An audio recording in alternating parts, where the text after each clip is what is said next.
So, look, you're an independent musician in Montreal, pretty much. That's kind of the game plan here. So, obviously, when did you start with this? When did you start with music? Like before Tantrum, what was happening? Uh, I mean, Tantrum was really my first band, but I started playing music. I must have been 12, 13. I went to a private school in NDG, and they had a really unique music teacher. You know, usually in school, music is trumpets, flutes, trombones, a little drum, bass. But this teacher was a rock guy. I loved the Beatles, so he had everybody in his classes playing guitar, playing bass or drums. So it's like all the cool kids at that school were playing guitar. So I just learned guitar from him at that school. And then my first real influence was I saw Silverchair. Yeah. Silverchair on MTV. You know, MTV back then would just loop over every few hours. It'd be the same videos. And they Yeah. had Israel's Son and Tomorrow that would just play all the time. And that was my first, oh my God, I love this. I want to play in a band. I want to play guitar. I want to sing. I want to be, and it was Silverchair. And that was my main influence as a kid was Silverchair.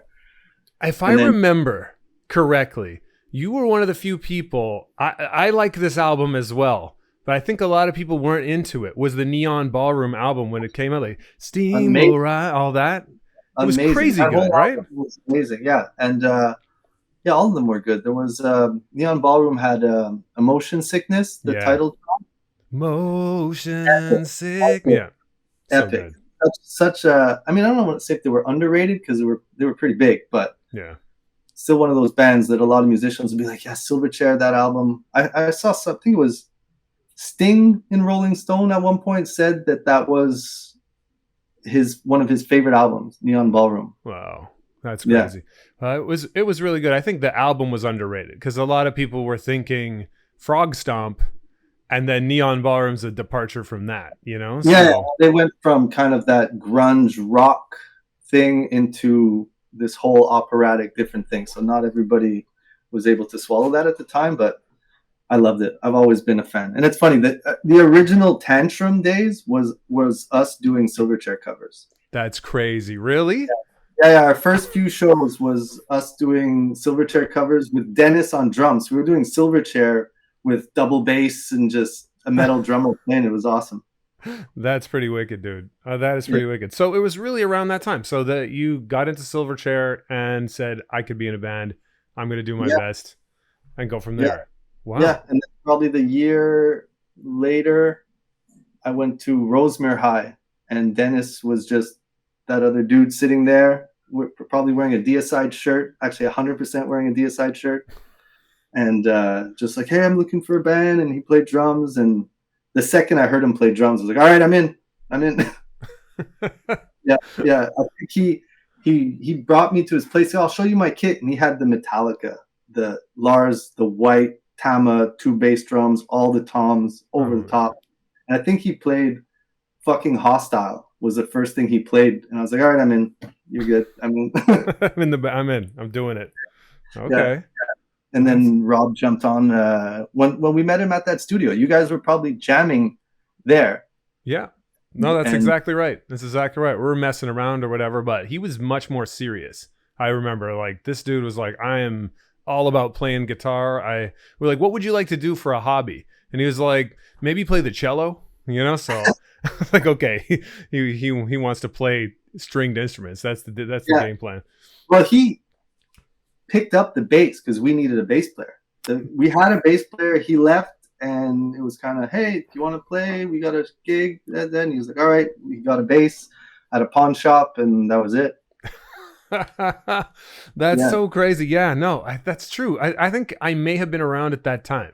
There was like a show to play, and he was like, okay, I'll practice to play the bass with Tantrum during like a show where there was 3 local bands, I think. yeah. We were playing at Jailhouse. It Jailhouse, was yeah. Okay. our first gig in the city, and it Wow. was us. I think a band called Rump Rump, and yep. somebody else because they were And jamming then at just Malone, am I crazy? Malone. Oh my God, Malone. Malone, and they played like Little Wing cover, like Jimi Hendrix Yeah, yeah, covers and stuff. yeah. Steve Deschamps and yeah, a bunch of people from the Tartan. That's right. That bar in like Dumontagne, right? Yeah. Oh my God. We played there once or twice. Yeah, that's so funny. Yeah, Tartan, we played there. Malone, yeah. But yeah, that's where everything got started from that point. And Rob and I are still super tight. I mean, all of us, Dennis and I, we're all super tight. Oh wow, that's crazy. No, I kind of lost. I moved to Montreal. I know when I was about 19, so I lost track of everybody after that point. You know, so it's that's why I don't remember you or haven't seen you or anything like that. But this is crazy to me. Like at this point, just to run into you now as well. Like those, I would have forgot about that because yeah, that jailhouse thing. I think I actually might have gone to the jailhouse, talked to the guy who was the manager there, and said, "Hey, we have a few bands. Could they play here?" And I think like maybe that's. I was like, "Hey, just call up this guy Dave," and they got together and did the rest. So like, I think that might have come together that way. That's funny. I actually ran into that guy, Dominic, that you would have spoke to at Jailhouse the other day, and we were like, "Oh my god, house! We played there the first time." Yeah, that's funny. That's crazy. That's crazy. But yeah, I don't know. That was a weird. I don't even know what I was really doing at that time. Just sort of being around. I like music a lot, so it just. Well, was... Dave's place was just that place. It was like when I first discovered Dave Sargent's studio was a safe place to hang out. People were jamming, record music, and just that's where it all kind of spawned from. Yeah. No, it's true. It's just a lot of the young kids around who want to do something else, and like it was mostly, I think, in the neighborhood, like people who were skaters and people who like were into doing music and stuff. So that's really cool. Anyway, I didn't expect to actually be reminiscing of teenager times because I wasn't sure if I actually the right person, but I had absolutely no idea that it was you at all when I asked you to be on the show. Just so you know, I just was really into Screen Life and awesome. That's funny because I don't even know how you must have sent me an invite on Instagram. Yeah. And it's funny, for some reason, don't look too far into this, but for some reason, Instagram flagged your invite. I had a message being like, "Oh, beware." And I was like, "What is this?" But you had written me a message. So I was like, "All right, cool." Wow. And I accepted. Okay. So I'll have to look into that. I wonder, Instagram flagged me? I wonder why. I've been asking, I guess, I don't know, maybe somebody didn't like it that I asked them, because from time to time I'll be like, "Hey, I like your thing. If you want, you could be on this show, like no pressure." But I could see somebody being like, "F this guy." So it's possible. I mean, warning, cats might walk by randomly. Oh, that's like not even a warning. That's cats are the star of the show for all of the internet's histories. So for me, I think that's production value, you know? Yeah, I could spend hours and hours making music and videos, and it'll take 1 second for my friends to be like, "Just make videos of your cats, bro." I'm like, all right. It's the right thing. It's the right choice. No, but so speaking of that, okay, I have a pretty clear idea of where those things began. So how did things go from there? Like, okay, you depart from the Dumontagne Dave Sargent studio, and what happens after that? Yeah, well, we left. I mean, in the early mid 2000s, we were doing the thing, jamming in our drummer's basement, driving his parents crazy for a long time, and then we did that move that most Montreal bands do, is we moved to practicing at Cité 2000. I don't know if you've ever heard of that place, but it's on Notre Dame and Papineau, right by the Jacques Cartier Bridge. Oh. It's just a building. Most of the bands in the city would jam there. It's basically like 3 floors of just bands. Every door is a different band space, so you rent a local. So we went there for the rest of Tantrum and jammed there for a while, did a bunch of shows, we did a lot of fun stuff back in the day. Maybe I'm just out of the loop, but it feels like back there, the 2000s, late 2000s, there was a lot more of a local metal scene, at least. Like we would play shows, we had tons of bands, Violent Marvin, Vey, and everybody around was always together. We were always playing shows. So we had a good run at that time. Remember Salle de Lex? Salle de Lex? No, I'm not sure. I'm not sure if I know that. And you right beside Fouf's. It was just a really... Oh, okay. Yeah, it had like the little basement. The stage was in the middle, and the crowd was on the balcony all around you. Oh, yeah, I do know the place. Yeah, we used to play there all the time. It was just a good time to be in bands back then. And then Tantrum eventually split up because Dennis started playing for Diecast and touring, and it was great. And then we kind of took a hiatus for a while, and then I joined another band called Dot, Delta Oscar Tango. Okay, tell me about that. Yeah, that's an interesting one. That's another one we haven't posted anything, but that was the last real band that I was in. Rob again was in that band. It started off just two younger kids that were drummer and guitar player that had this really cool electronic Nine Inch Nails meets more modern metal, and they would just play the two of them, just samples, drums, and guitar. But they would wear suits. They would wear these military suits and masks. Oh, cool. Yeah, and I had gotten Slaves on Dope. Jason Rockman was playing a show, needed a singer, and just ringed me up saying, "Hey, the guy who did this song with us can't make the show. Do you want to come and sing his part at That's Foot?" crazy, dude. Yeah, and I hadn't been in a band in a little while, but I was in kind of that mind frame of just say yes to everything. When you're an artist, you're not really doing anything. You kind of at first it's a cool break, but then after a while you start to go stir crazy. Yeah. I said, I'll do it. And I went there, learned the part, didn't rehearse, just showed up at Foof's, and they were the opening band. And the whole time I was linked on them. These guys are amazing. This is so cool. And went up and did the song with Jason. And when I was done on stage, Jason pointed at them and said, "That guy's your singer. He needs to be your singer." And then after we connected and talked, and then I recorded a couple songs for them and said, "Here, this is what I could do with your stuff." And we joined. So we were the three of us for a while, and then we needed a bass player, and Rob came in. Oh. And that was a really cool band in the sense it was the first time where I could really get artistic with everything. Because I've always been, when it comes to music and performing, I don't want to say crazy, but very on point with, I want us to get there on time. We set up, we tear down. I don't like messing around. I like being an efficient band. I wanted the sound guy and the people who booked us to be like, "Yo, that band was really in, out, super clean, no drama." I always thought, I guess the word is professionalism. That's what I'm looking for. Okay, yeah. Dot was this band where everything was super meticulous. We were on a click. We wore all black suits, uniform. We had a uniform with crests on it. We wore masks, goggles. Everything was very to the point. So we just got to work all that out. We had stage moves, stage decor, lighting, everything. So it was a good experience. And that band went on we won Omnium du Rock. Can't remember what year that was. 20 something. But yeah, they signed us into a battle of bands. The two kids came into our jam room and said, "Hey guys, we signed us up to a battle of bands." And Rob and I, being in our early 30s, were like, "What? A battle of the bands? What are you talking about? We're not going to do that." And we ended up doing it, and just one show at a time, ended up at the final, and then ended up winning the thing. Hell, and it was yeah. great. Yeah, That's it was awesome. Great.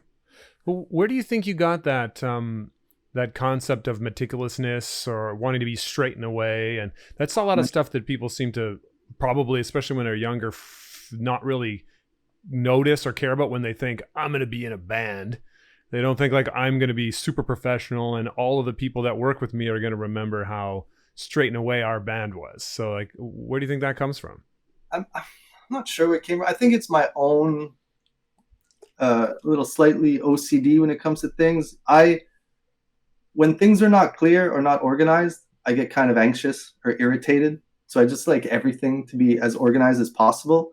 And I say that, but there's also experience. I've been, scolded by older musicians or older people at shows about certain things. "Don't leave your gear here. Don't leave. What are you doing? Like, there's other people here." And I just absorbed all that and just grew up. I was always the kid in the jam room that would show up 2 hours early to clean everything up and be like, "Guys, doesn't it feel better? Look how clean it is. It's organized. Feels good."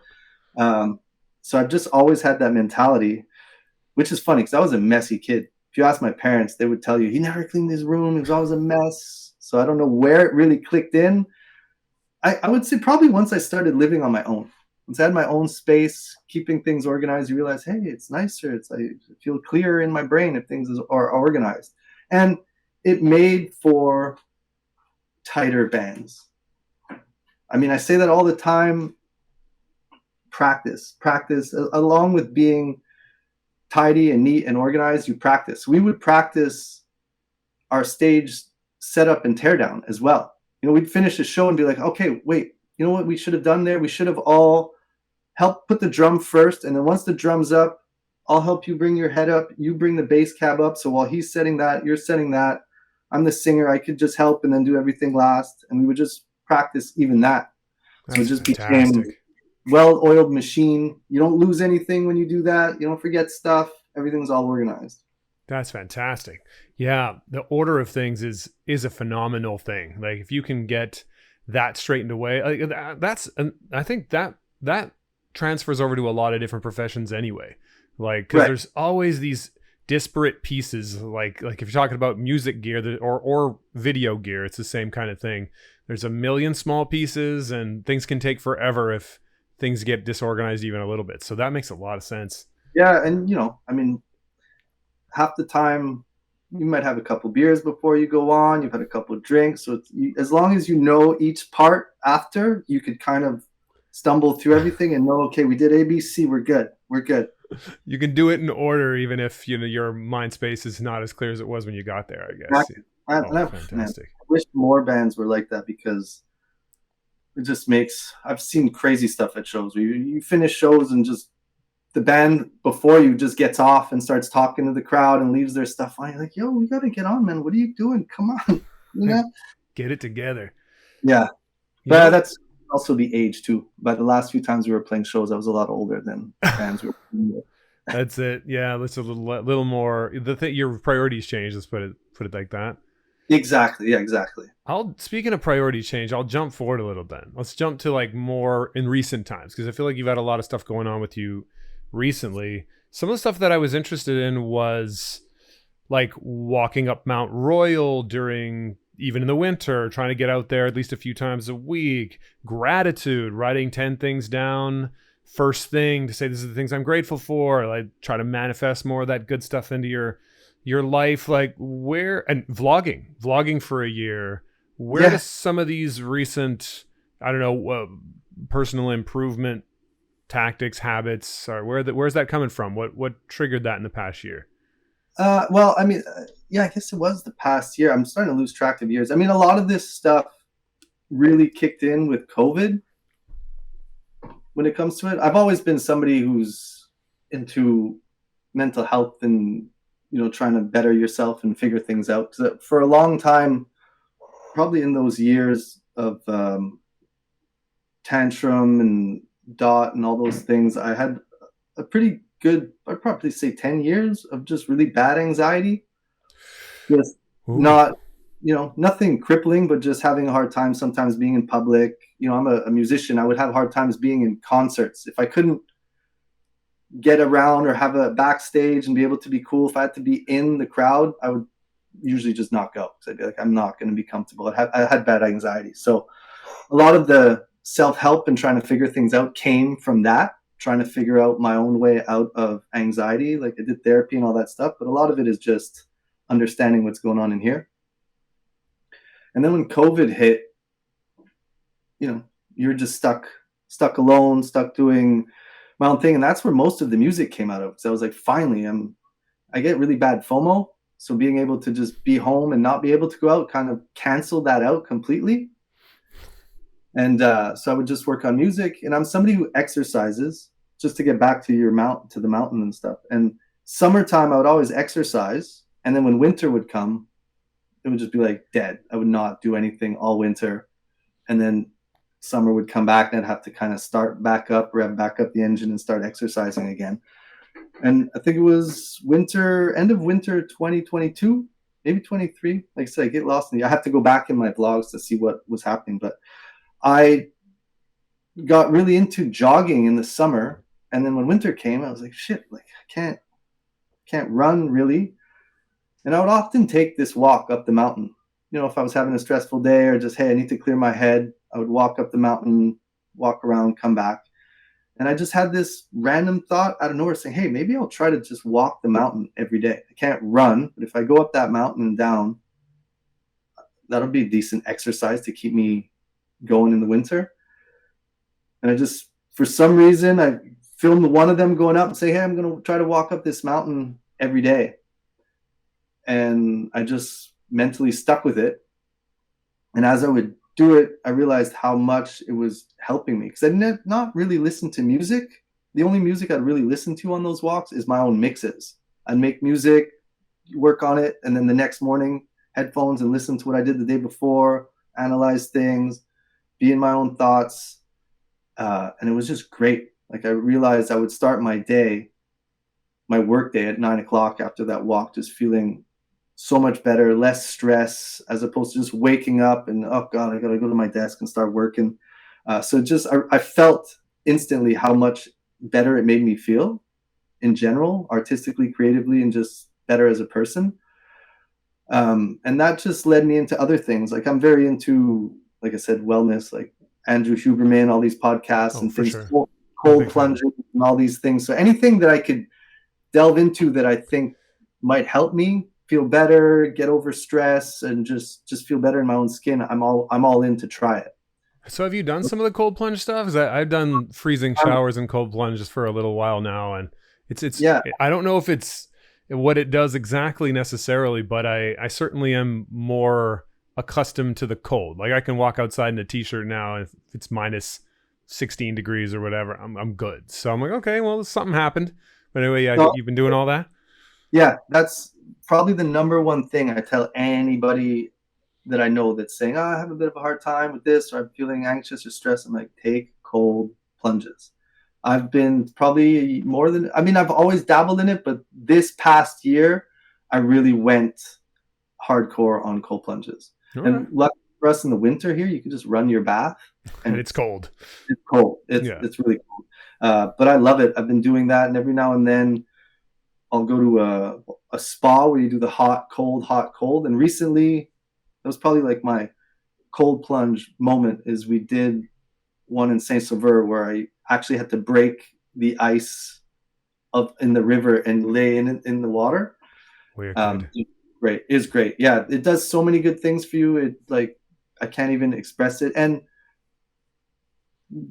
crushing it down to its most basic thing, doing something that difficult in your day just makes everything else that you normally face seem like an easy task. If I could sit in the bath for 3 minutes at 30 degrees and just count down and freak out and this sucks, but you're still doing it, and you get out, I get that stressful email, I'm not even bothered by it. It's not a big deal.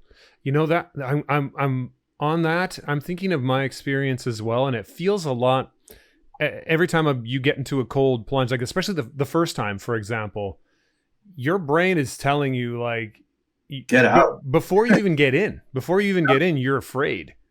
You know what? You're like, what? You mean get in cold water? Like freezing cold water? Like that's instantly your brain's like, no, I can't do that. And you can kind of override that a little bit and go, you know what? Let's get in there just for a few and see what happens. That's the psychological magic of it. There's a book, I'm going to butcher, I don't remember who the author is. It's a Canadian guy, I think. It's called The Flinch. Oh. And he describes getting into the cold bath or getting into the water as training yourself to overcome the flinch. Whenever you are hit with a difficult task or a task you don't want to do, your brain is going to fire away 100 reasons a second why you shouldn't do it. So when you're standing in front of that cold bath or you're about to turn that shower to cold, your brain's saying, oh no, I'll do it tomorrow. Oh, you're cozy, do it later. Oh, we don't have to do it now. Like, and you notice them. And overcoming that and doing it anyways is doing a psychological push-up. You're training yourself to say, hey, this is going to suck, but I'm going to do it anyways. Oh, I love it. That's just a great training in life to just, so you're not, just helps you deal with difficult tasks and difficult things. It's like train hard, do cold plunges. You're training your mind to accept difficult tasks. Yeah. And just, it's not even that bad. Ultimately, it's usually not as bad as the fear I guess there's a Exactly. classic line: "The fear cuts deeper than swords." Right? I think that's from Game of Thrones, maybe. And Maybe. yeah, it's legit. Yeah, just gratitude. Yeah, 2023, I had a lot of things that I was trying to do. Go to California to get some tattoos that I've always wanted, I wanted to ask about that too, but yeah, and just the camera. There's a lot of things that after doing these gratitude practices and just changing my frame of mind, I've always been this kind of, I want to say, comically negative person. Like I've just been. That's kind of how really, my humor is kind of like that. I have a dark humor in certain things.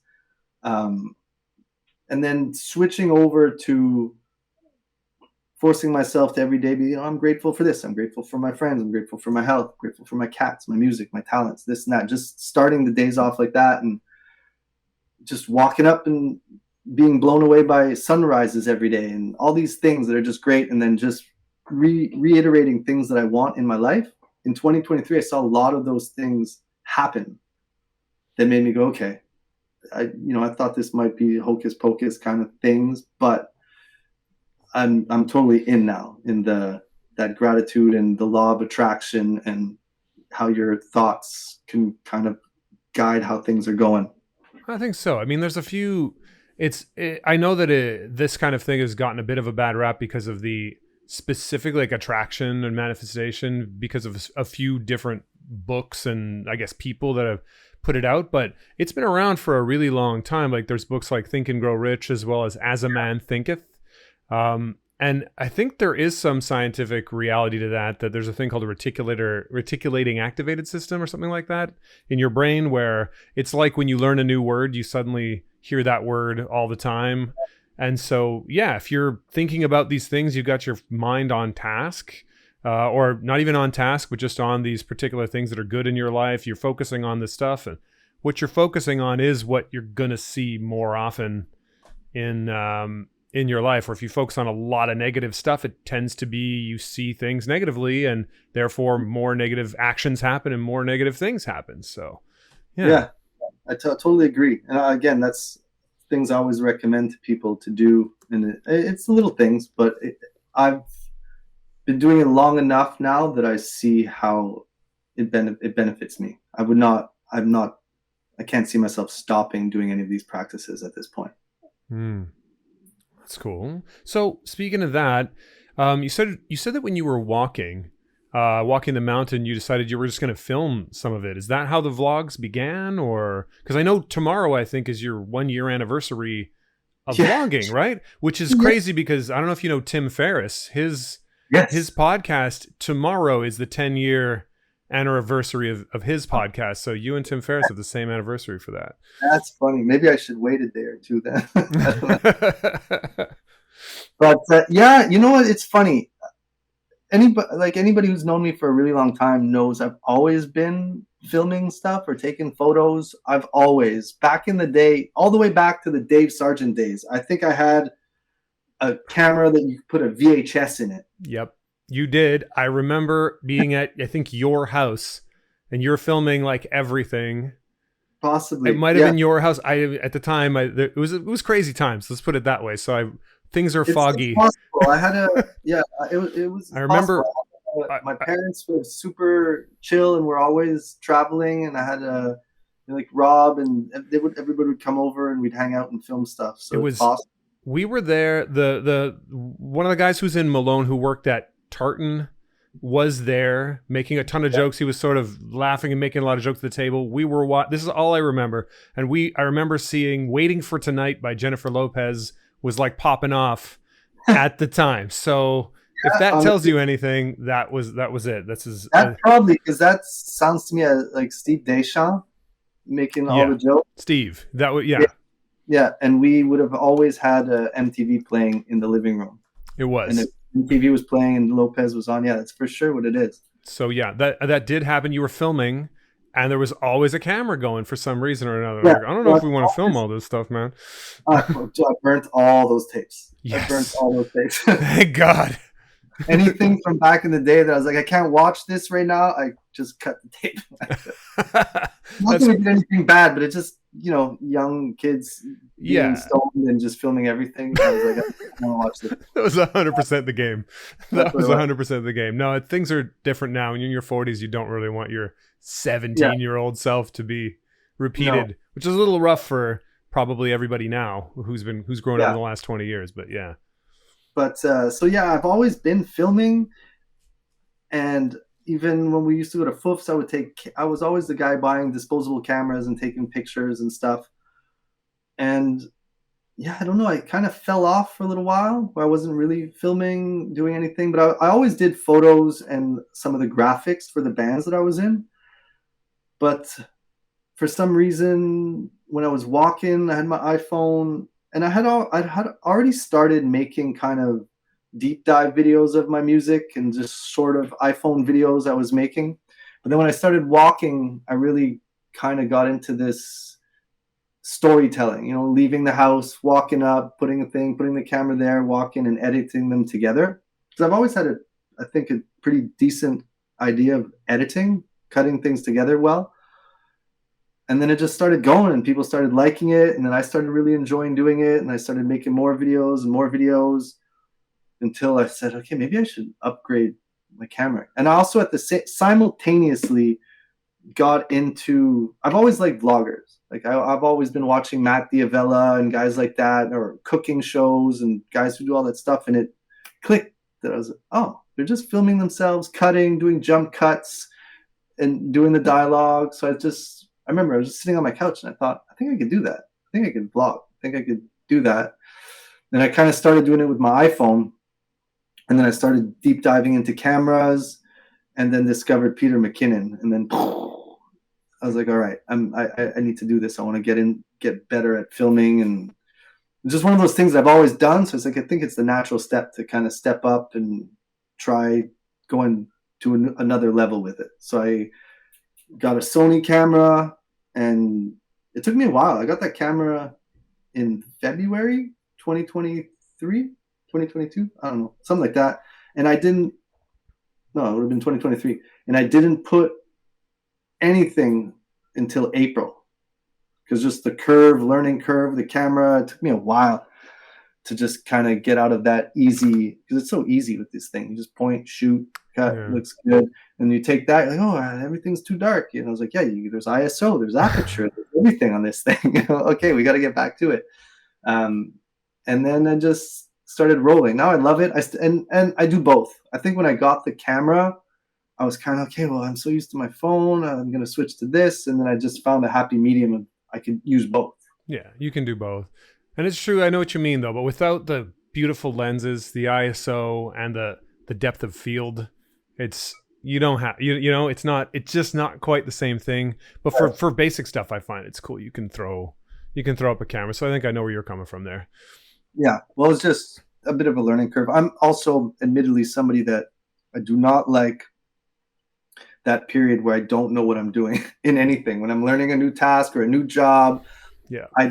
I'm not somebody who enjoys the struggle of getting good at something. I'm like, this sucks. I don't know what I'm doing. I don't like it, which brings us back to my point. I get anxious when I don't understand what's going on.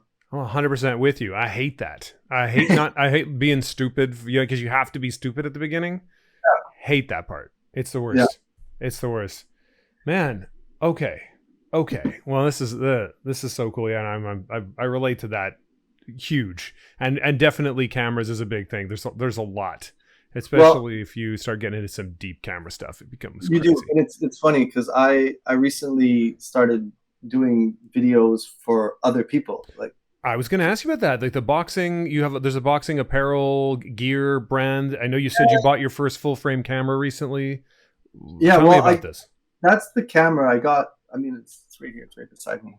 Ooh, yeah. Sony A7 IV. A7 IV, yay. Yeah. I kind of wish now. I thought I was going to do a lot of photo and video, but it turns out I do 90% video. So I probably should have went with an A7S III or something like that. But yeah, so it's still the same camera that I got.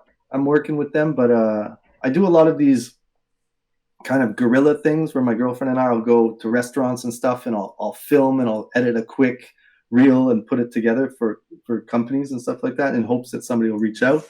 And yeah, this gym that I go to, I did a couple videos and they really liked it, and they started a brand, so they asked me to do some video work for them, which is great, but it's super stressful because, like anything, it's easy to do stuff for yourself and do things. There's no pressure, and as soon as there's some pressure, you go, Like, well, how good is this going to be?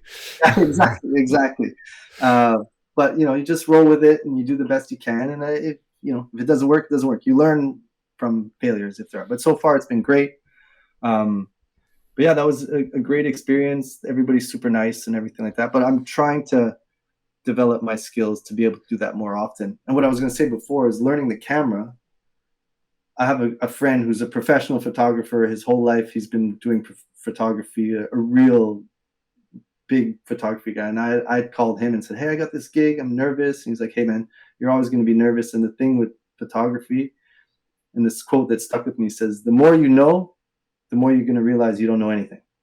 And it's one of those things with photography that you think you're getting good, then you get to a next level and you're like, oh no, there's so much more. I don't know. It's for sure. You get into the lighting and you're like, oh, okay, now there's lighting. You get into different lenses, but at the same time, that's why I love it. I mean, I know how you feel, as I've been doing this podcast for a little bit, and I just saw Chris Williamson recording his latest podcasts in an LED light room, and I'm like, well, dude, I'm like, I've got these back here, but right now, like this is where I'm at, and I'm just like, okay, so there's going to be some levels. But yeah, I think was that Socrates or is that Plato? One of the two said, I think the more you know, the more you know, the more you know you don't know anything. Maybe. See, I thought it was my buddy who said it. Might have been your buddy, or it might have been Socrates. I'm not sure. One of the two guys. I'm gonna give him a call after. He's like, dude, did you steal that from Socrates?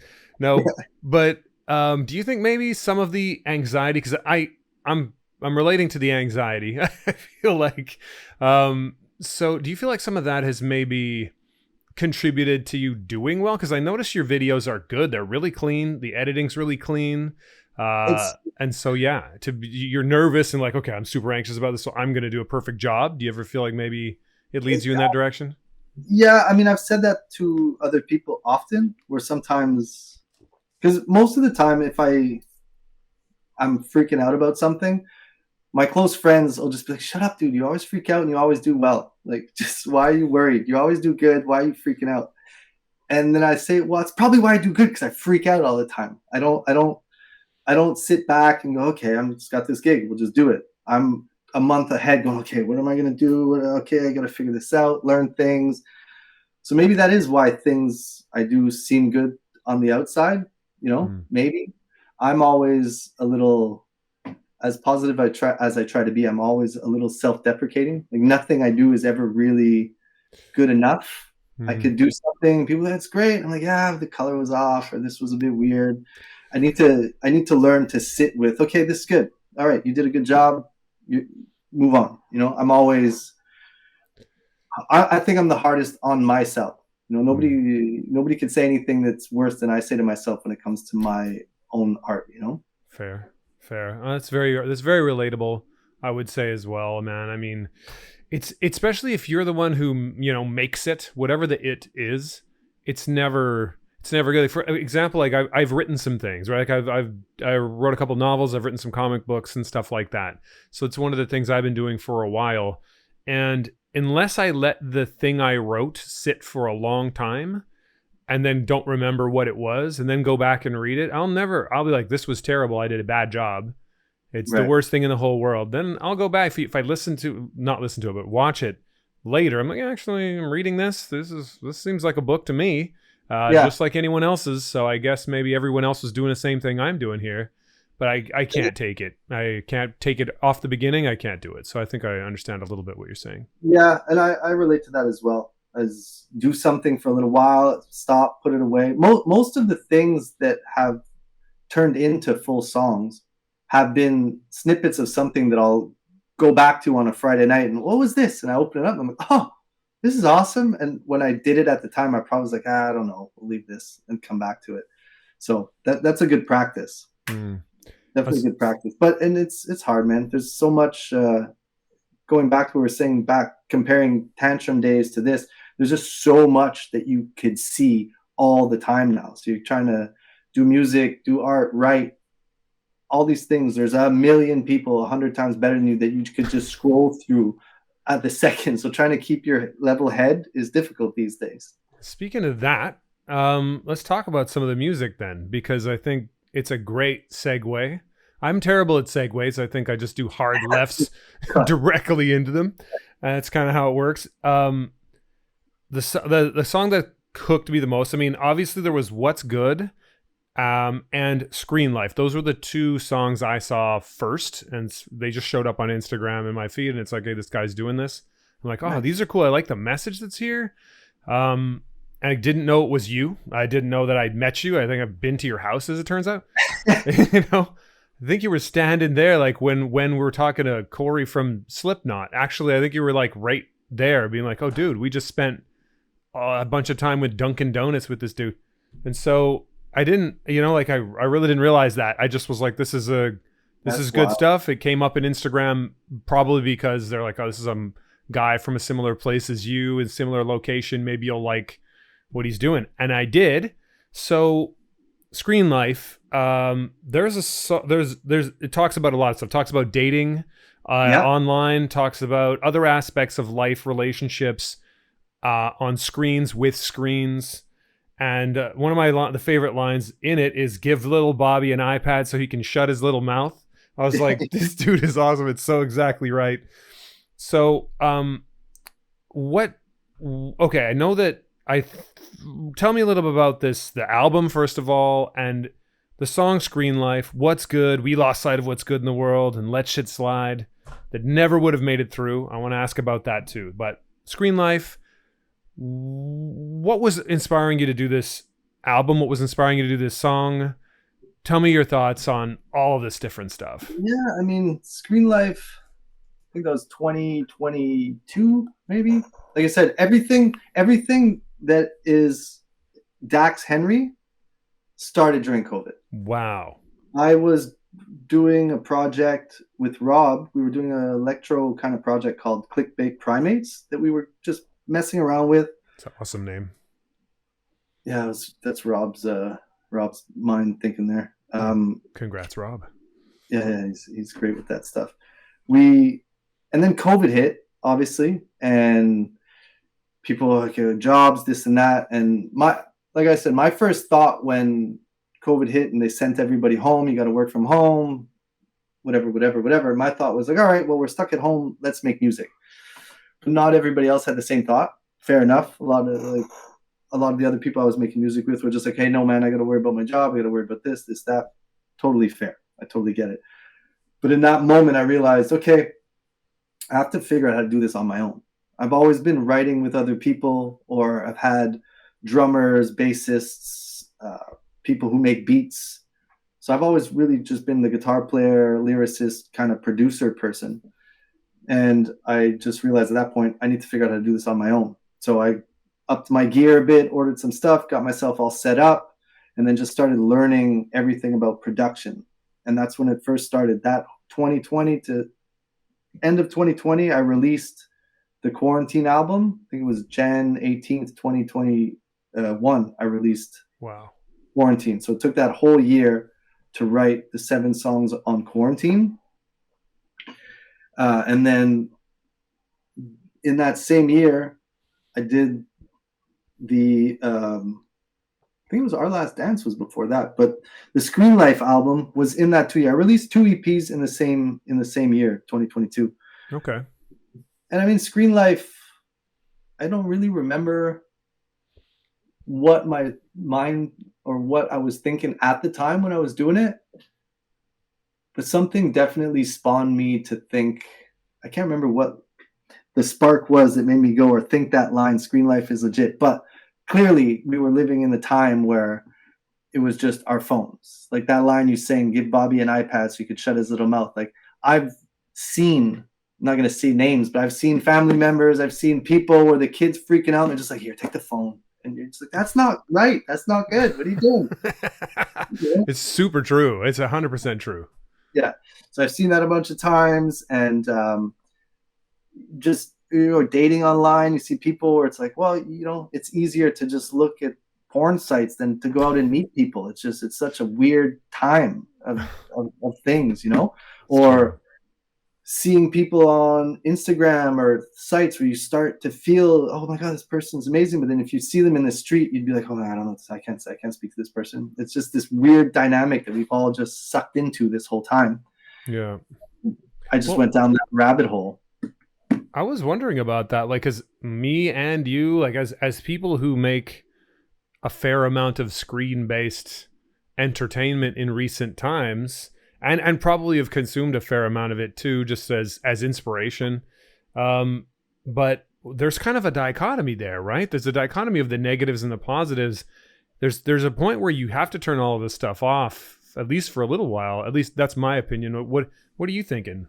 Oh man, it's the toughest relationship I've ever been in my life. It's crazy. Like it really is this weird, because I've gone through phases where I'm out. I'm out. I do not want to do this. I can't do it. I've done that where I've stopped for a couple months and come back and go. So it's really a balance of trying to just figure out how to keep yourself sane in it. I think I'm doing all right, but at the same time, I can notice how it'll start messing with my psychology, where I could just be scrolling and then start thinking, oh man, I'm not as good as that guy, I'm not as good as this person or this, that. And it's a dangerous game.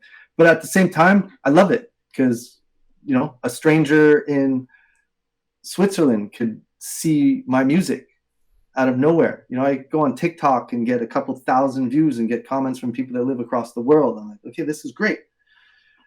But at the same time, I could finish my day and say, I need to work on music and pick up my phone. And then by the time I'm done scrolling, I'm like, holy shit, it's been 3 hours. What am I doing?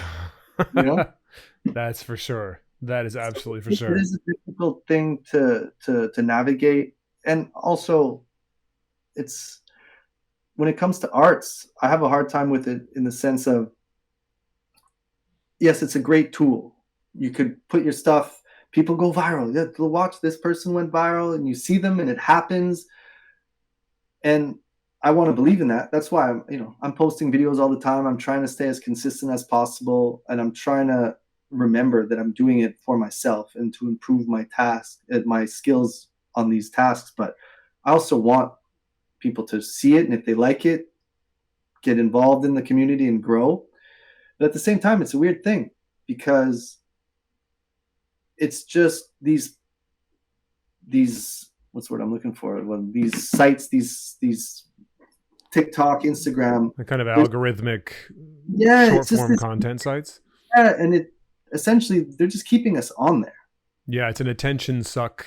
Yeah, you tell artists, hey, if you post every day, you could go viral. If you go viral, then you'll get music. People go check your Spotify, and if that blows up, you'll make some money. So you have artists everywhere just posting all day long, everybody. And at the end of the day, it's just everybody's on these devices. Yeah. Yeah. Again, like it's a catch-22. But I'm trying, like I said, to just remind myself. I see you probably heard me say it on videos and vlogs where I say the numbers don't matter. I say that they'll still get to me sometimes, but at the end of the day, they shouldn't matter.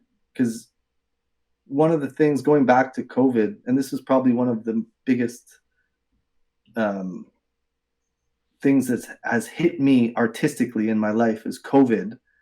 When COVID hit and I lost my job, I lost my job May 5th, the day after the May 4th Be With You day. I remember that. Yeah, so I got laid off, COVID, and it's 2020, so I'm turning 40. I've never not had a job. And I remember the one thing that scared me more than anything else was the thought of not having a place to make music. When I lost my job and I was like, okay, I got to pay rent. It's COVID. Is it going to be impossible to find a job right now? Can I live off this, whatever, $2,000 a month they're giving us? What's the deal? We're going to have to move back to my parents. After a couple of days of thinking that, I stopped myself and went, wait a minute. The only thing I'm really scared about is where I'm going to make music. And that thought alone just took all the weight off my shoulders because it made me realize if nothing worked, if the internet didn't work, if nobody heard my music, I would still need to make music. And that epiphany just changed everything for me. It made me go, okay, it doesn't matter who's listening, doesn't matter how much money, doesn't matter success, fame, none of it matters, because I just make music or make art because that's what I like to do.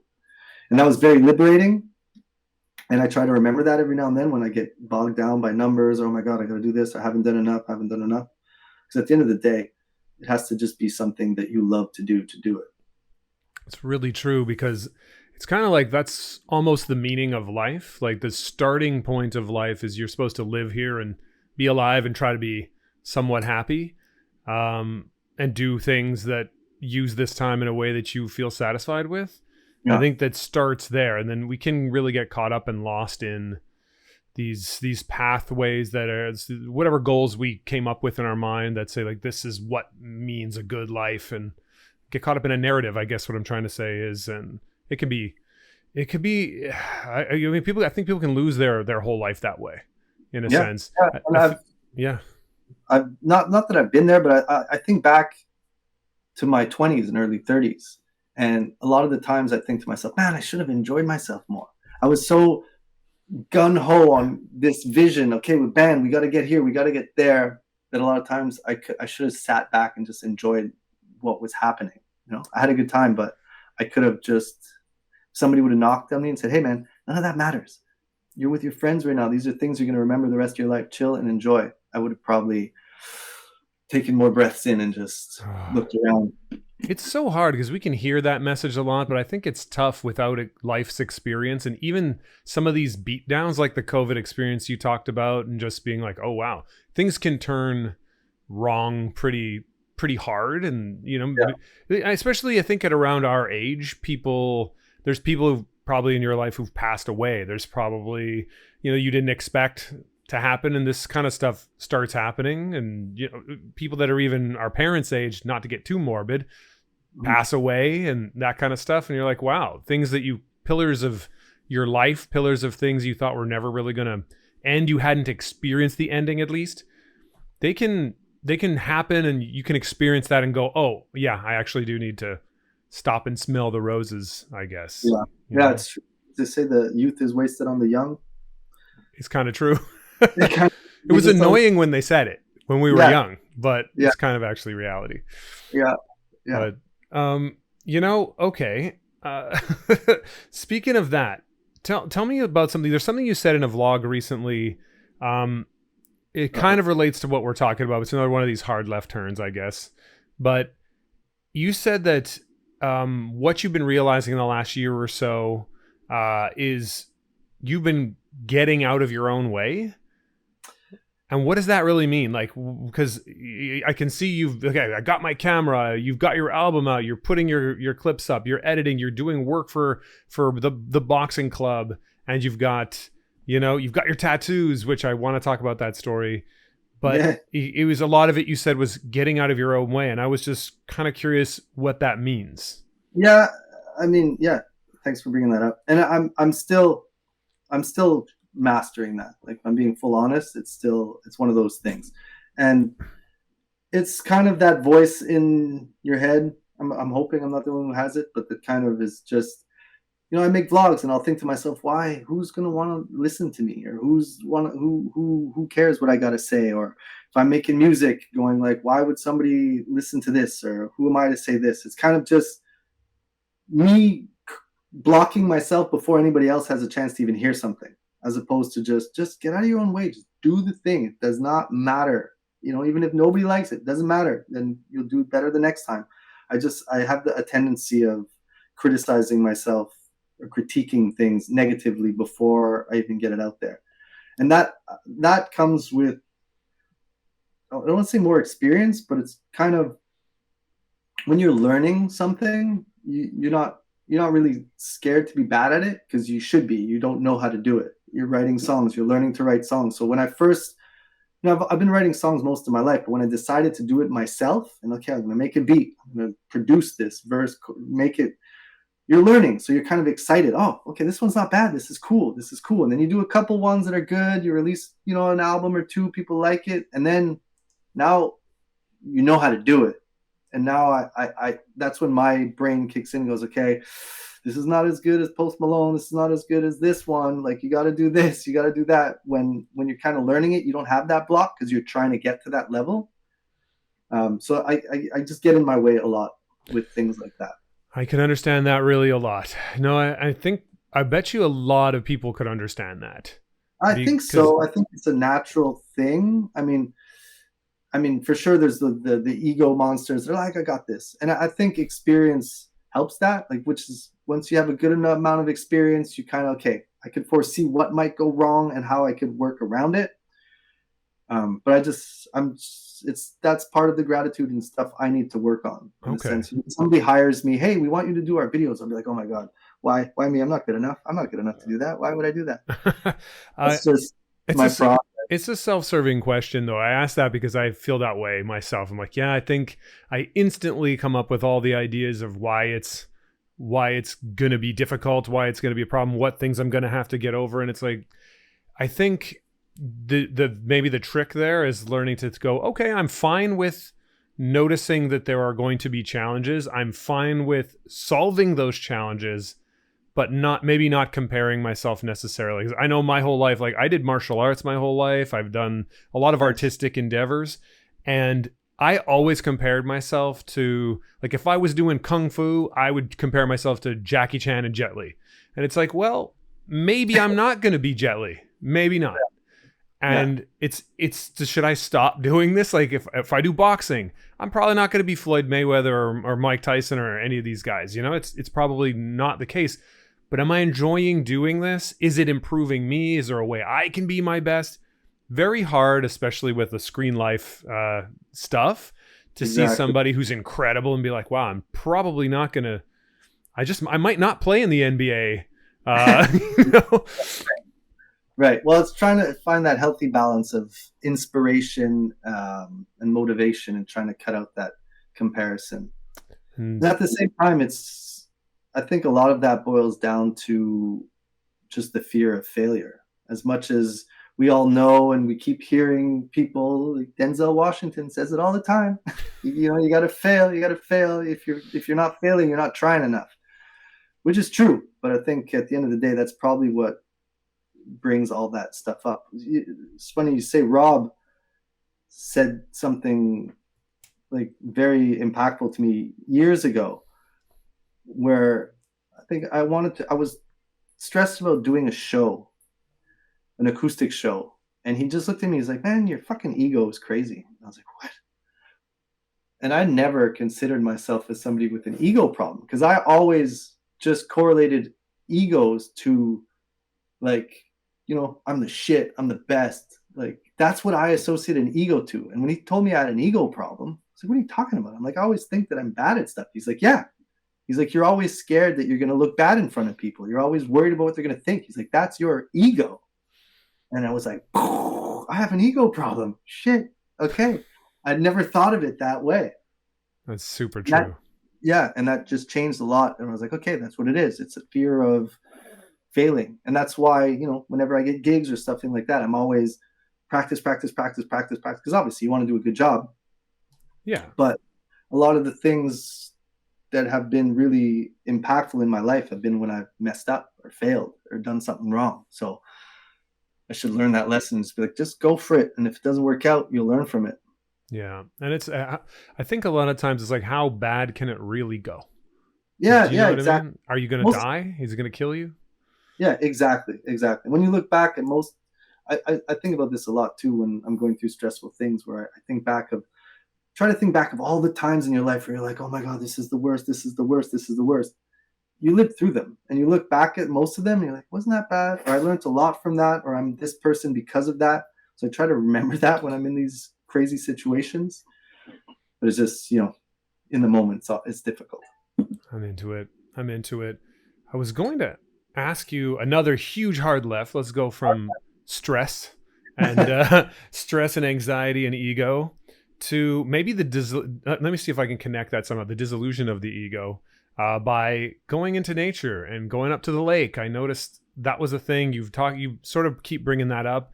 I know that a lot of people, I guess, as we get older, we start thinking about nature and regressing back to the country life and stuff like that? Like, what does nature and going to the lake and all that stuff mean to you?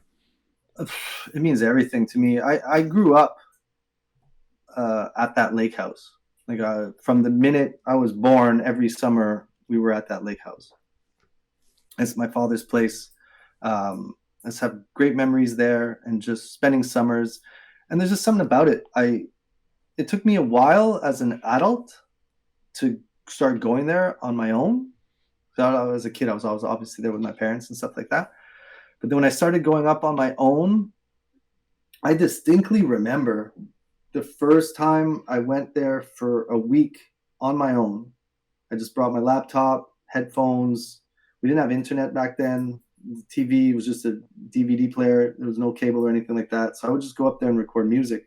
And I remember distinctly thinking, man, I don't think I've ever been this long on my own, not talking to people, not having conversation, just being in my own thoughts. I remember thinking that food tasted better eating it in complete silence and not having other interactions, and just hearing myself chew my food. I just remember thinking, man, I haven't been alone like this in so long. And I liked it. I liked that connection. So I've been going up there ever since. My father gives me, like, I have 2 weeks, 3 weeks where I go up by myself and I just bring up my whole mobile studio and I record. And there's just something about nature. Again, like I said, maybe it's because I'm getting older, but with all the craziness going on and all the, what's real, what's not, who's lying, who's not, when I'm sitting on my kayak in the middle of the lake, I'm like, this is the only thing that I believe is true. Nature. Like, this is, there's no ifs or buts. I'm like, this is the only thing that is true to me, is the wind, the water, this, like, that's it, Man. And there's something about my that. mind right now. There's something about that is just, I've felt that connection. I mean, it could be psychedelics. I've tried psychedelics, but like there's just things now when when my feet, like, one of my buddies told me this. So 2020, like I told you, I lost my job in May.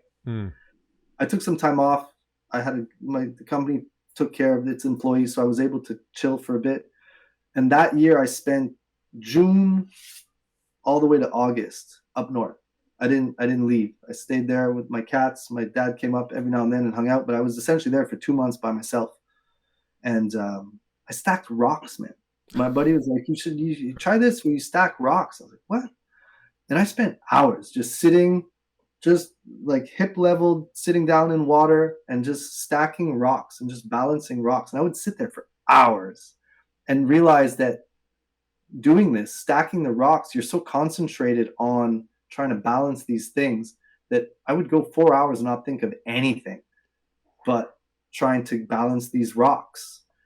And I just feel a connection to nature and that particular place, because there's just been so many relationships and lives and stuff on that land that have just happened there. But there's just something about nature that I truly, truly appreciate. I've some music coming up on my next album, a song called Truth, that talks about that and just being really kind of one with nature, and that's the one thing I kind of rely on as the true truth. Wow, man. Speaking of the true truth there, what you said, I am recording, well, I'm editing right now. I do sometimes solo podcasts as well. Like I'll throw in a solo one once every 3 or 4 or 5 interviews. Nice. And the one I'm doing right now is about kayfabe, which I don't know if you know that concept, but it's from professional wrestling. It's a word that essentially in that wrestling community was, they say, we don't break kayfabe, which is essentially selling the realism of the stories, even though everybody knows it's fake. We don't ever say it's fake. We don't break character, and we sell the story like a movie would sell their storyline. They're, suspending the disbelief of the audience so that they can come here, have a good time, act like it's real, and bounce. But there's an interesting history of it. Anyway, my point in that is I've seen a lot of professional wrestling kayfabe style tactics used in every kind of media, every kind of influencer, every kind of everything. Let's put it that way. Political campaigns, all that sort of stuff. and the concepts are sort of the same. And one of the things I found myself ranting and rambling because I'm talking to myself. And I said exactly one of the things you just said, where I don't believe really anything. I don't believe anything anybody's saying. I don't believe anything I'm being shown on the screen, Mm. essentially. So to hear you say like, okay, the rocks are real, the water is real, the wind is real. This is the actual truth as far as I can really take it, is was kind Yeah. of mind blowing to me. Oh, awesome. Yeah. And that's like I said, I've had that epiphany a couple times, but particularly that year, I remember distinctly just sitting on the water, looking around, and I was like, okay, none of it matters. This is just because nature doesn't care. Whatever we're doing, it doesn't matter. And I'm with you. so that's why I have a really particular place in my heart for that place and going up there. And it's one of those. I mean, everybody's got their place, but it's a special place that and any person I've ever brought up there, the second they get there and they walk and they see the water and they spend some time, everybody's like, this. There's something about this place. So I'm very That's fortunate amazing. to have that. And something else that you said, just sort of because you was something else you said. You mentioned you're making your new album, so I'll ask you that. Like, what's your vision for the future, for yourself, for your music, for yourself and your music? Yeah, I'm it's an open-ended thought because I finished this album last year. It's been a while. I have eight songs ready. It's an album called The Freedom of Loneliness. Whoa, Yeah, yeah. And where does the it's a title lot come from? it's the title well, I want to say it's the title track, but I'm still not sure how I'm going to do it. See, this is the thing. Everything kind of changed in the sense of I've always been putting out albums. Remember back in the day, you put out an album, and then I started doing my research and what's better, and it seems singles are a better thing. So I'm going the route of singles. So this album is going to get released a track at a time. Probably every 2 weeks, I'll drop a new track. I haven't decided when I'm going to start doing that, but that's the plan. Uh, but one of the songs on there is called "The Freedom of Loneliness," and it's kind of describing that. You know, it's a quote I heard on TikTok, and I actually reached out to the guy and I was like, "Hey, man, this quote's amazing. Can I use this in a song?" He was like, "Yeah, man, go ahead." And it was one of those things where it's like if you wake up every day and you don't have somebody to talk to, or you don't have somebody to come home to, you can do what you want. You can do anything you want. Is that freedom or is that loneliness? And I'm not saying it exactly, but that quote really hit me, and I was like, "Oh, see, that's kind of how I feel. Am I free when I'm doing my music, or do I do music to kind of compensate for other things?" And a lot of thoughts in there. But one of Fair. the songs is that. But so here's my loose plan for music, and you've been watching it kind of unfold as it's going.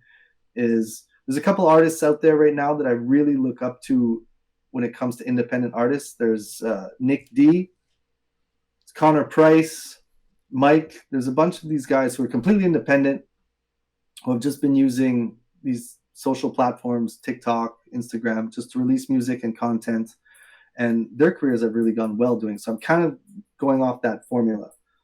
So I'm trying every 2 weeks release video content on my songs. And right now I'm just basically going through the catalog that I already have out. All these videos that you've seen, I went through the Quarantine album. I did song by song. I waited for California Girl because I knew I was going to LA. And now I still have a whole album to go through. I think about 5 songs left to go through. And then once those are done, I'm going to start doing the new album, drop the new album. And the plan that I want to do is I'm always writing. I'm always writing music as I go. So I want to essentially not stop. I want to release every 2 weeks a new song. And once I'm done this album, I'll have a new one ready and then keep doing that. That's the plan. Sometimes it's a bit difficult because that involves writing music, getting it ready, doing the artwork, on top of having to put out a short video every second day during the week. And Yeah. I've been keeping up as best I can.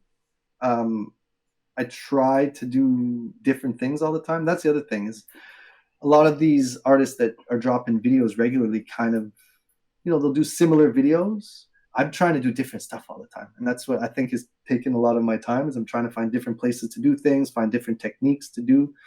But it's keeping me on my toes. And that's the plan. Just drop music every 2 weeks. But the new one, yeah, I'm really excited for the new album. It's just more in-depth songs. I think I matured a bit from the first few songs and first few albums, so I had a bit more time to put things through. And then it was the tail end of COVID, so a lot of things that I lived through during that time are on this album. Wow. Well, I appreciate your creativity. I appreciate that you're trying to do something different, and it tends to not be necessarily the formula these days where it's like, well, I found something that works, I'm going to do that 8 million times in a row. So I appreciate the extra effort personally. Yeah. Well, that's what we're saying. The TikTok and all those things is a tough relationship because I still have not figured out what works yet. It's, you try YouTube, TikTok, you put a hook. There's so many. It's the most difficult relationship I've ever been in. I'll post a video that'll get 800 views in 5 minutes, and then the next day I post one, it won't pass 200. I'm like, what is going on? I don't know what this is. No, I saw that. I've been having, like, you and me both. I mean, we're struggling with that. I have ones that go out and it's like, this has 14,000 likes on it. I have no idea what people like about this. And it crushed. And the next thing that goes out has like 88 views or something. I'm like, what happened? It might have nothing to do with the quality. Like I'll put a video out that I spent time, edit, I'm coloring it, nothing. And then I'll post a video of me just walking down the street being like, hey guys, I'm going on vacation. I'll see you soon. And that one gets 1,000 something views in no time. I'm like, I don't understand what's happening. I think that might be it. I think maybe we got to just like let go of the reins a little bit. We assume quality is the thing, but it might just be like some sort of connection. I don't know. I think that's what it is. I think at this time around, I think authenticity and just connection is what people are really looking for. And that's probably going back to what you're saying of getting out of my own way. I'll stop myself a lot if I'm being too just me sometimes. So I'll just be like, why? This is just me sitting in my place blabbing. Well, why does anybody want to see? But I have to let that go and just be myself and let my character come out, which I'm working on. That's kind of what it is, getting in your own way, well, not to overthink things. In that vein, I'll ask you this. Is there a thinking pattern or long-held idea that you've had for, let's say, maybe even your whole life, that you've been a bit stubborn about, that you've managed to change or drop in the recent times? No, I mean, I think it's still a work in progress. I think what I just said is probably it. I've been very stubborn for some reason on kind of holding myself back or just not thinking that what I could bring is good enough. And I think if I were just to be able to let that go and just let my creativity flow at 100% is where I would see more results, at least for myself. I think that's something I'm working on, man. Like it's a tough thing. And I get little glimpses of it. It's just that imposter syndrome. It's that self-doubt imposter syndrome that just creeps in every now and then. But I'll do certain things. For example, my album, I'll send you a link to that album. You could listen to it. Oh, thank you. I would love to. Yeah, when I did that album, I decided to get it mastered by somebody that I really look up to, a guy who masters everything, professional, all over the place, like a real engineer. But when I was sending it to him, I was like, oh my God, he's going to pick this apart. Like I mixed, recorded, produced everything on this, and I'm sending it to this guy. And I'm like, oh my God, what is he going to tell me? Yeah, I was terrified. And he got it and wrote me back. Super nice, man. He's amazing. He's like, I can't believe you wrote this all by yourself. Like he literally asked me to put a bass drum up a couple hertz in one. And I broke down. Like I was just crying. I was like, okay, we're good. Like we're good. It's those moments that take me out of me and go, you did good, bro. Like shut up, you did good. And then I'll have those moments. Wow. So it's just working my way to just let that go all the time. That's wonderful to hear. As I bet, I know I feel that way all the time, and I bet a lot of people feel that way. Like it's this is, am I really doing good enough? Am I really? What is good enough at some point? But Yeah. you know, you got this guy to do it. He didn't even really need to change much. It's just like, no, you're actually awesome, and you didn't even realize how awesome you were. No, that's good to hear. Yeah, And it's those moments you just gotta learn and live and experience. Yeah. So, but it's those crazy things, man. So any artists out there that feel the same, like it's you're not alone. We're all that way. I'll still get that compliment, and the next day be like, all right, but I gotta do better next time. I got to do better. This is garbage. That's how my brain will work. You know, okay. Well, I know we're getting close to the end. So I wanted to ask you this last thing. Recent trip to LA. I mean, I'm seeing your hand right now. I'm seeing the roses on your hands, on your fists. Yeah. What? Tell me the story of this. The tattoos, LA. What's? I mean, you've just put out California Girl, the song, and I'm okay. What's happening? What is this? I mean, I'll condense it because it's quite a it's a long story. But I I used to date somebody who lived in LA. I was doing a long distance relationship for a while, from like 2017 till 2020. Wow. So I was going back and forth to California like every 3 months, give or take. And I was working a job that had me going there as well. So it worked out. So I had a relationship. And then COVID hit. And so California Girl is a song about their relationship. It's classic kind of breakup love song sort of Yeah. deal. But in that time, even before that relationship, I had been following a tattoo artist because I've got roses tattooed all over me. It's like that's kind of this weird theme that I have. Wow. On all my tattoos have roses. Um, and getting your hands done, that's it's kind of like next level when it comes to tattoos. It's one of those things you can't hide it. It's there. It's there. Yeah. And there was just this one artist. I found him like 2015 or something like that. I was like, oh my god, this guy does roses. I love his roses. I love his roses. And I tried to reach out a couple times, had a hard time. Long story short is I connected with them in 2018 and was like, hey, I'd like to do this. I'm in LA every now and then. He's like, all right, blah, blah, blah. COVID hit, didn't happen. And then my relationship with the girl I was seeing ended. The job that I had that was bringing me to LA ended. So there's just a lot of stuff associated to LA that would just play on my heartstrings a lot. Like during COVID, like if I would see anything, I used to have an Apple TV and some of the screensavers are LAX airport or the Hollywood sign. And anytime I'd see it, it would just like my heart would sink. It just like, a relationship, a job, a life that I thought I had. It was kind of devastating at the time. And then fast forward, new job, doing all right. Things are doing better.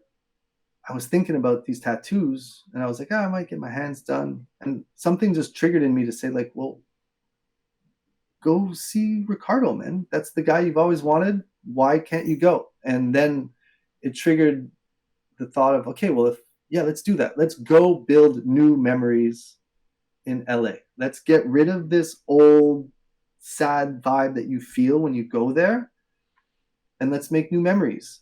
And it was just a challenge and all to do that. First of all, because some people thought I was crazy. Like, you're going to LA to get tattooed? I'm like, yeah, I'm going to LA to get tattooed. And I made a point to go and stay in the same places that I used to stay when I went. Like I went. So to like Yeah. rewrite that story. Yeah, exactly. So I cool. stayed. And I have a song on this new record as well called LAX, which is kind of a play on the airport, LAX and LAX. Beautiful. All there. So, and I filmed a DIY video in that place that I used to always stay when I would go visit. I went there, got my first hand tattooed. I stayed there 3 days by myself, went around town filming, went to Santa Monica, filmed the video all by myself. And it just felt great, man. It was kind of empowering to just be like, hey, let's take this back. Let's make this good. And I went back again by myself for touch-ups and get my second hand done. And then just recently I went with my girlfriend. We had a great time. And it just kind of put a stamp on that. Like, hey, this is good now. Like, I've not that I had bad memories of LA, but it just kind of felt bad the way everything ended, and now I've kind of let that go, and I have great memories. These tattoos just kind of represent me making an effort to correct some stuff, and Wow. yeah, it was great. And I got the tattoos. The artist is great, super nice guy, great experience. It was just all great.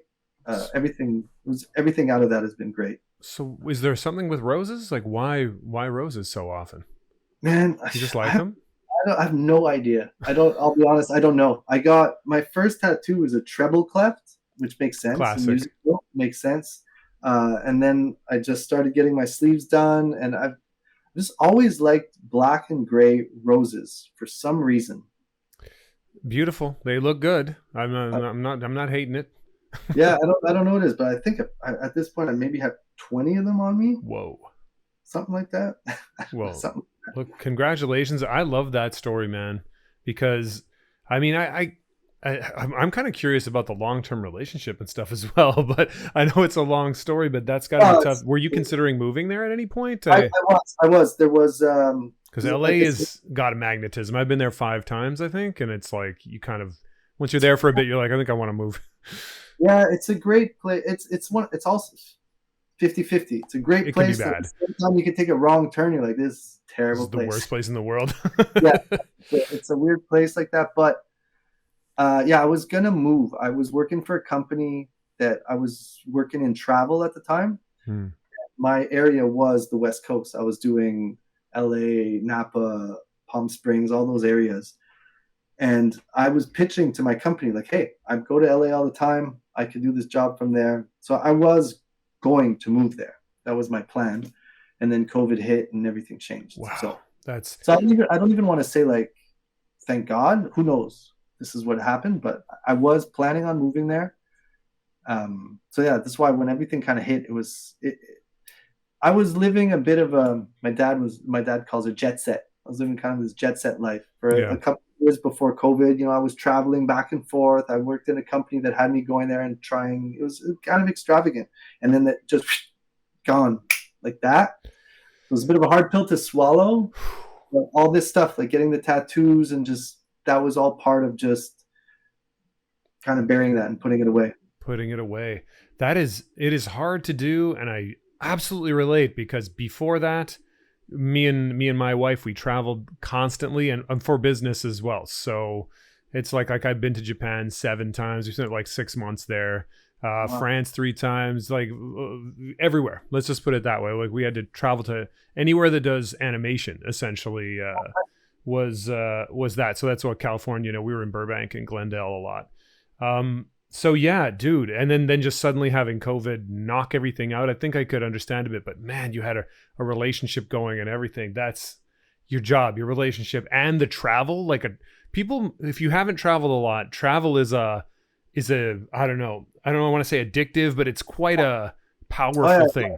It's very addictive. And I had also, prior to that, mixing the anxiety and everything, I didn't like the idea of getting on a plane to go somewhere. Terrified me. Wow, really? Yeah, because a big part of my anxiety was being in places I can't get out of, which you can't get any worse than a plane. You know, you're in. Yeah. So maybe a rocket ship, I guess. Maybe, yeah. Oh, I would never. Our submarine. That submarine. That's terrifying. That's terrifying. Anyway, continue. So getting the nerve to travel to see my girlfriend at the time was a feat on its own. And then like you said, I got addicted to it. I loved getting my stuff ready, going to the airport, knowing where I'm going at the airport, getting the flight, getting my rental car. Like I loved all that stuff. So yeah, it was hard when all that kind of ended. Yeah. Well, at the same time, at least it seems like you're finding your way to, closing certain chapters, reopening new chapters, and going forward. So that's really cool. Yeah, it's the cold plunge, man. Go into the water. Just go into the cold. Just do it. Go into the cold, take it, breathe deep. You're going to be okay. Breathe slow, breathe deep. Exactly. Can I ask you this one last thing? Yeah, sure. I've asked other people this question. And I not to be unoriginal or anything, but I feel like I haven't asked anyone in a while, but I'm wondering, do you have like a personal ethos, set of values, motto, something you live your life by, or something that you would consider is you as a person, an artist, that you're walking through this world with? Is there anything that comes to mind? If not, it's okay. But I mean, I was just, you seem to have some fairly deep thoughts and connection to some of your emotional life. So I'm curious if maybe you, I mean, what I would you haven't, say? I haven't really thought of it. The thing that comes to mind is I try to be as honest and authentic as possible in my life. And that's just because that's what I want to attract to me, my closest friends, the people that I know are real people. It's because I could be 100% myself around them. They could be 100% themselves around me. And I try to bring that everywhere, whether it's the job that I'm in, the meeting that I'm in, the musical circle that I'm in. I just try to be as honest and authentic as possible. And I mean, I haven't thought of it as an ethos of what I do, but I think that's what I try to be everywhere. And I think I'm hoping is better word, that's what comes across in my art, that who you see there is who I am. I'm not faking anything. That's who I am when I talk. That's who I am as an artist. And I try to be as honest as possible, because sometimes I'll even talk about the negative things, like you see things that I'm struggling with and stuff like that, because it's just honest. I have a hard time holding those things back. Well, what was a struggle that you recently? No, I don't know. If there's not something, then don't say something. But it's fine. Oh, that's fantastic. I think it's the truth, though. I mean, it's all anybody can do, particularly if you're doing art. If there's some kind of even if it's a performance. I mean, even an actor. If you ask an actor what acting is, they usually say, "Well, it's rooted in truth." You find some kind of truth that you can fill out this fake character with, So even there, I think you have to be. Yeah, you have to find something real you could relate anything to. Yeah, yeah.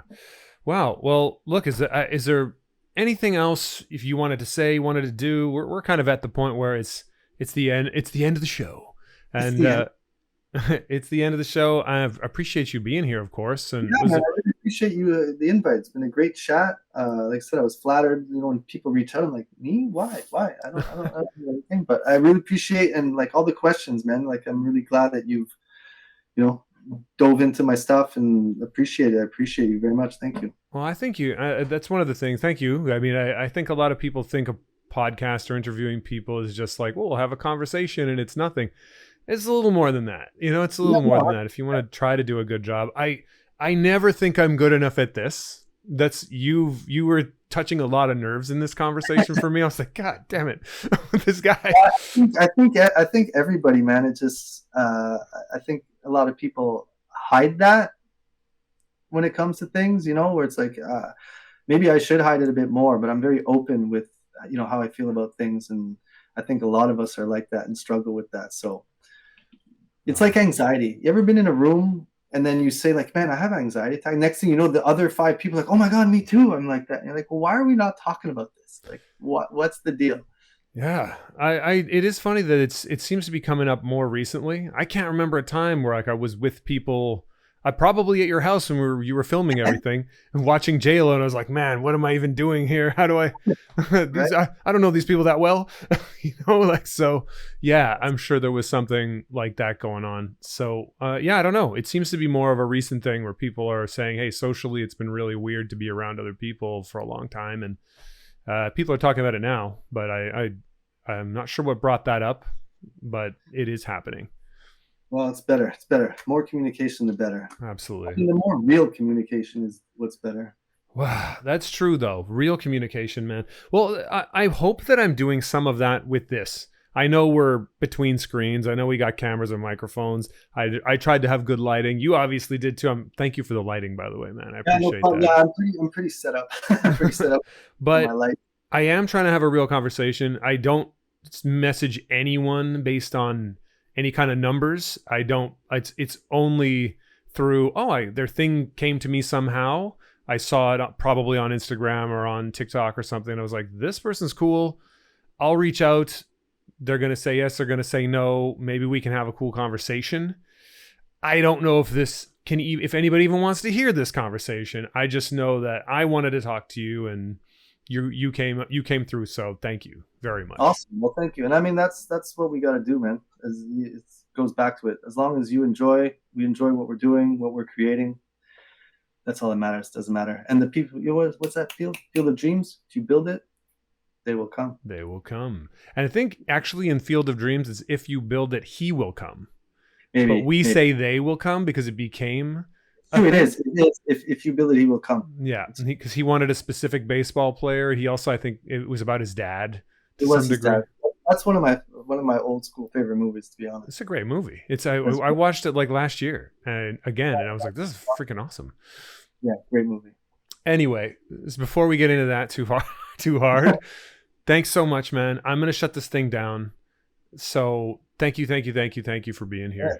Thank you, man. It was a pleasure. I really appreciate it. I got to talk through a couple things already. You know, you asked me questions about the songs. I'm like, good to think about.